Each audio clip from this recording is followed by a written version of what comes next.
Thank you so much. I didn't think she was going to read all of that bio. Well, I'm just so excited to be here and honored to be in the presence of all. And there's so many amazing talks that happened today. And I just want to give the CV team kind of like a round of applause for putting on such an amazing talk. And I'm here to just basically wrestle with you and just talk about how open source can actually be used to unlock power, collaboration power in our community. There's so many conversations that we've heard over the course of the day that just kind of like reinforce these things for me. And as I said, I'm with FATEC, and FATEC is a global community for Christ. And it's based in about 40 cities, communities around the world. And FATEC, we have this purpose, and it's to see a Jesus revival awaken in and through tech. And this is God in tech, and we want to do this by practicing what we call redemptive technology design. It's just a way of building. And the reason we think this is so important is, as you all know in this room, I'm probably preaching to the choir, but tech is like the operating system of the world. I mean, advancing, and as we talk about future now, we can see this.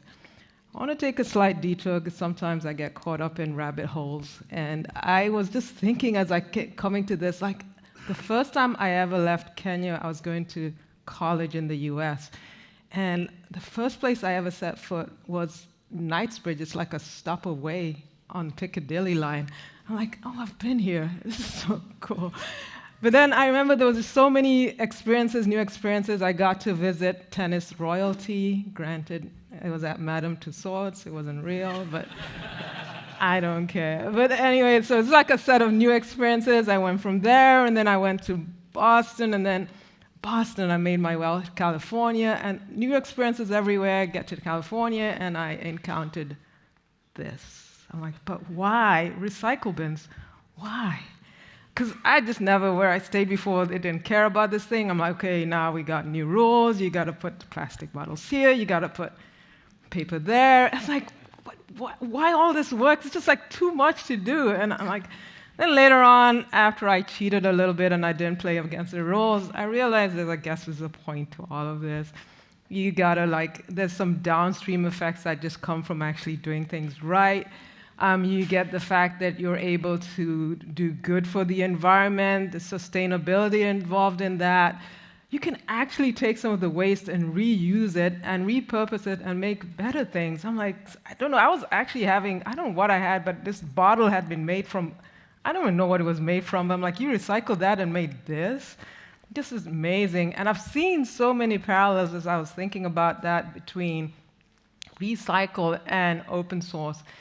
And for those who kind of don't know, this is a question that I always think about. Are we really being good stewards, or are we being wasteful with some of the resources that we've been given? I mean, I heard Chris just talk about, and he mentioned waste quite a few times. And this is a question that was coming to me. And as I was thinking about this, and I come about to where we are as a builder, and if you like to build, I mean, you like that easy button. These are some of the things I just did. I asked Claude lots of things. I'm like, okay, what do builders like? It kind of threw a word cloud of all of these different things, which is true. If you don't give me good documentation, if the APIs are not performant, if you're just APIs are not nice, you're just going to chuck it and just build something new, or go and find the next thing that's going to help you do that. And so this is what build is like. And so if you don't get these things, you might actually reinvent the wheel. You might just go ahead and do something else.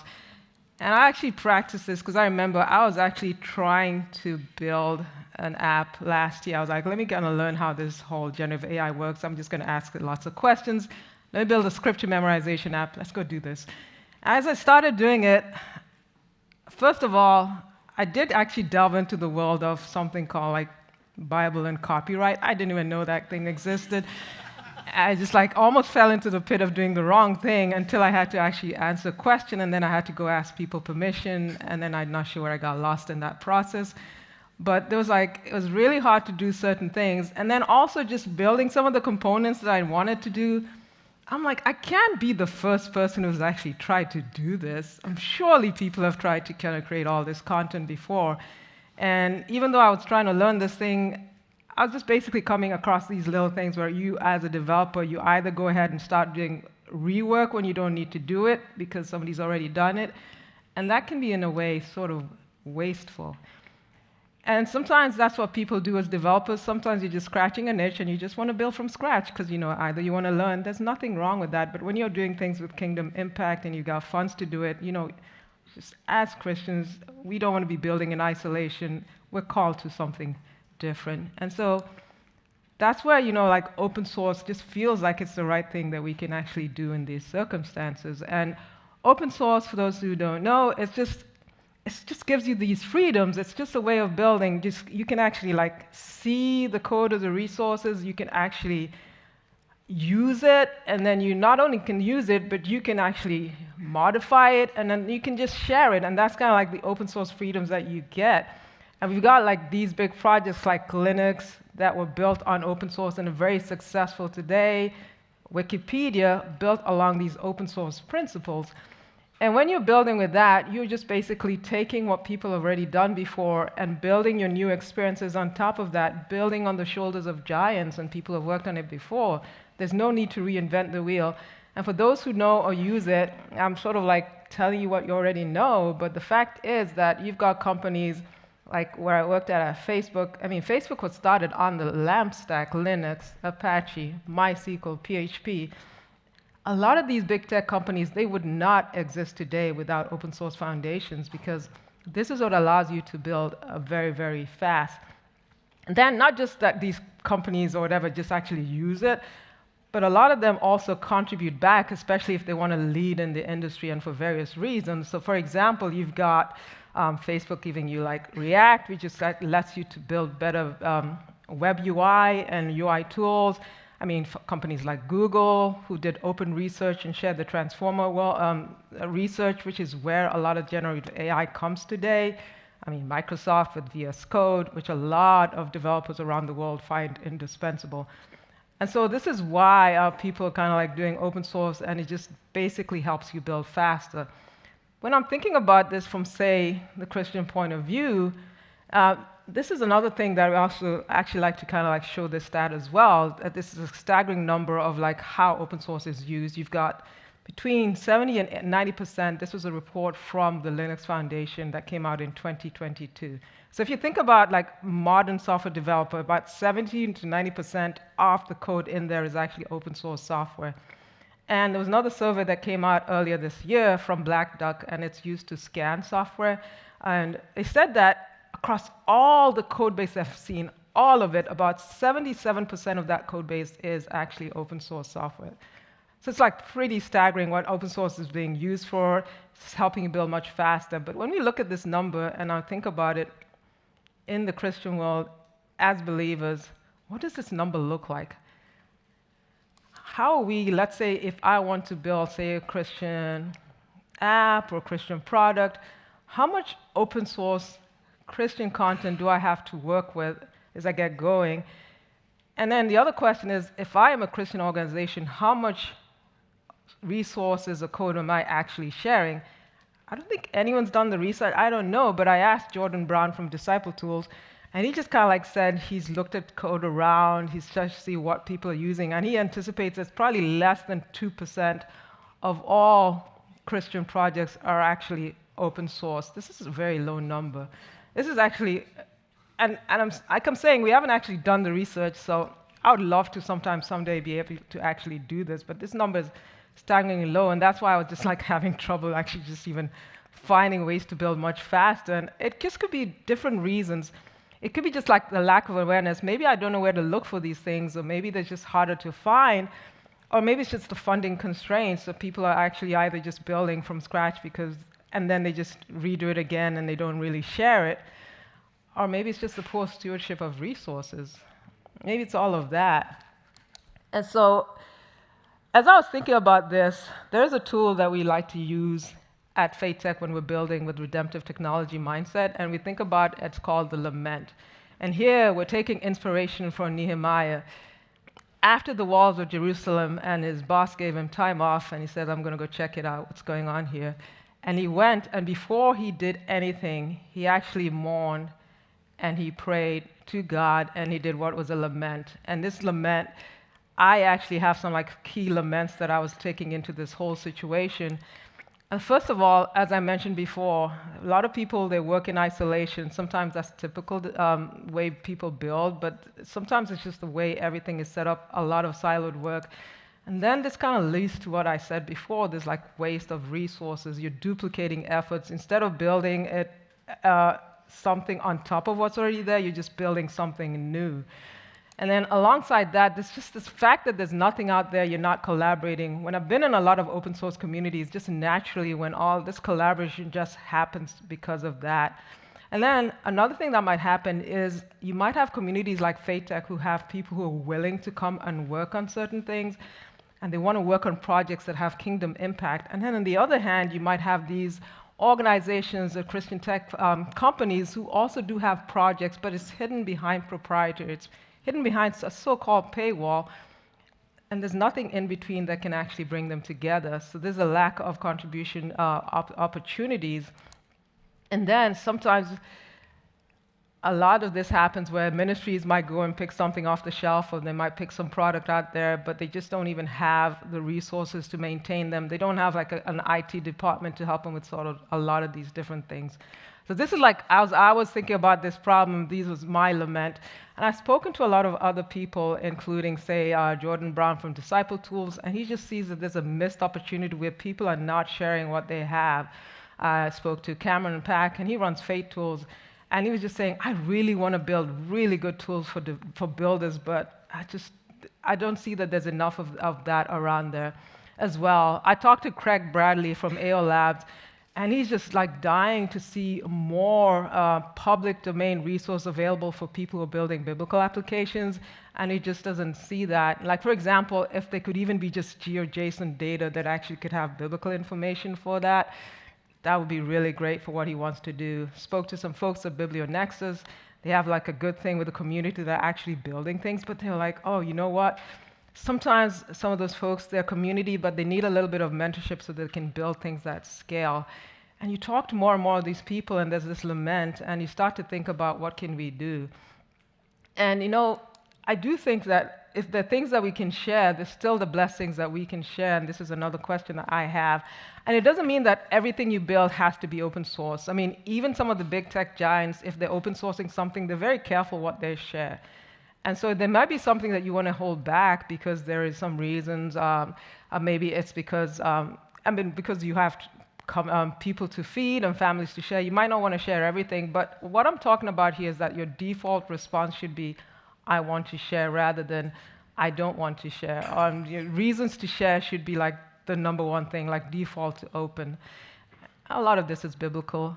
I mean, when you go to Exodus, and when the Israelites were actually starting to build that tabernacle, and there was like a call, and people brought so much things freely.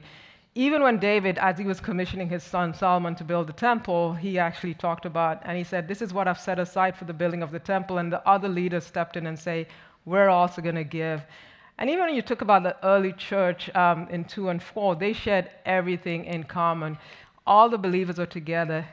Everything they had in common, they sold their positions in the goods. They shared with anyone who was in need. And this is what the early church, at every point in time, the tabernacle, the temple, the new church, sharing.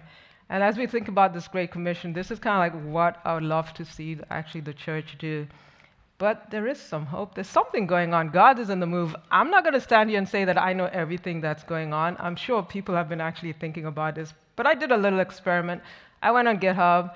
I asked all over the place. I said, what are the Christian projects? I did a big spreadsheet, and I got something to kind of create a quick view of what are all of the open source projects. Surprisingly, a lot of them have to be, not surprisingly actually, a lot of them have to do with Bible APIs, Bible this, which is awesome, and that's really good. But it was just really hard to actually find this information.